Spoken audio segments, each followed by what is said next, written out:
बात सोचनी चाहिए कि जिम्मेदारी तो हमारी है। और अब इसकी डेड बॉडी को भी 2-3 दिन हुए, पता चल रहा है कि पता नहीं नगर हार में पता नहीं कहाँ फेंकी है। आपको अभी तक डेड बॉडी नहीं मिली। सूरत हाल अच्छी नहीं है। और 3 सूबे इन्वॉल्व हैं। इस्लामाबाद जहाँ आपकी फेडरेशन की हुकूमत है, आज आपका अपना एडमिशन है कि पंजाब से लेकर गए, पंजाब में भी आपकी अपनी हुकूमत है, और बदकिस्मती से केपी में भी आपकी अपनी हुकूमत है। मियाँ वाली से पन्नू, तो कोई आपकी जो है ना किसी जगह पर भी कानून पर अमल दरामद करने वाली बात ही खत्म हो, खत्म है ना। आपका कोई आदमी कंट्रोल नहीं कर रहा किस तरीके से लेकर कैसे हो।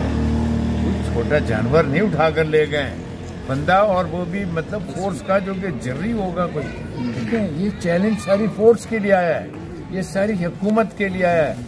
वो जो जिसको शहीद कर दिया है, अल्लाह ताला उसको गरीक रहमत करे, लेकिन आप सबसे ज्यादा कमजोर हो गए हो। आप सबसे ज्यादा हो गए हो कि आप अपने अवाम को सिक्योरिटी नहीं दे सकते हो। कानून के नीचे, आइन के नीचे आपको सिक्योरिटी देनी है। किसी भी यहाँ से उठा लेंगे, आपको पता भी नहीं चल रहा। आप अपने और मामलात में गाली गलौज ब्रिगेड बना हुआ है, वो उसमें लगे हुए।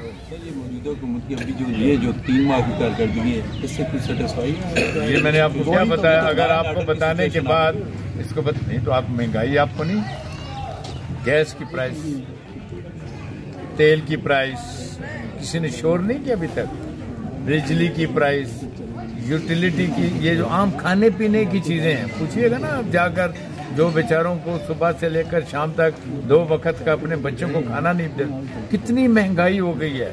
और उस महंगाई के बावजूद लोग पिस गए। लोगों की तो उम्मीद ये थी कि ये लोग जब आएंगे, नए हुकूमत, पुराने से लोग तंग थे, उससे पुराने वालों से भी तंग थे, ये कम से कम लोगों को रिलीफ मिलेगा। ये तो रिलीफ देने की बजाय लोगों के सर पर और सवार हो गए। सर ये तो कहते हैं कि पिछली गवर्नमेंट ने हमें इतना वो लॉसेज में इतने कर्जे हमारे सर पे बोझ डाला, फिर हुकूमत ना करे, छोड़ देना। अगर आपको ये है कि फिर आप मैनेज ही नहीं करते, क्या वहाँ पर आपकी कमिटमेंट हुई है? अभी तक ना नेशनल असेंबली में आकर प्राइम मिनिस्टर ने बताया, ना लोगों को इस बात का पता है। पहले दौरे में गए तो उन्होंने तो आपको कुछ नहीं दिया, दूसरे दौरे में उन्होंने आपको लिमिटेड से आपकी हेल्प कर दी है। कंडीशंस क्या हैं, क्या आप उसको दोगे? कोई मुफ्त नहीं देता। तो दोपहर का खाना ले कहते हैं ना, फ्री लंच नहीं होता है कभी भी। अभी भी हम इधर चल कर आए हैं तो ये हम लोगों को कुछ खाना दिया था। सर मौजूदा जो चीफ जस्टिस साहब हैं, इनकी जो कारकर्दगी है या जो कर रहे हैं, आपके से जूनियर रहे हैं, तो आप क्या कहते हैं एज ए चीफ जस्टिस साहब? देखो, वो चीफ जस्टिस होने के नाते से कानून के, आइन के मुताबिक रहकर अपना काम कर रहे हैं। उसकी जिसने आइन ने जिस चीज की इजाजत दी वो काम कर रहा है। वो कोई ऐसा काम नहीं कर रहा कि जो उसके ऊपर कोई उंगली उठा सके। आप मुतमईन हैं? सारी कौम मुतमईन है, इसलिए लोग दरखास्तें देकर अभी भी बैठा होगा, केस सुन रहा होगा किसी बॉस ने। वो उनके अपने पास सुप्रीम कोर्ट में इतने केसेस पेंडिंग हैं, वो उन पे फोकस नहीं कर रहे हैं। जो बकायदा जितनी भी आपका केस है नहीं, मैं कल सिफारिश करता हूँ कि तुम्हारा केस पहले नहीं, लोगों का यही है कि अलमिया ये है कि इतने केसेस केस लगाने के लिए भाई साहब इसका केस 1998 का पड़ा है, लगा दो। नहीं तो हमारे इतने जल्दी जितने भी केसेस हैं इनमें इतनी जल्दी रिलीफ क्यों नहीं मिलता?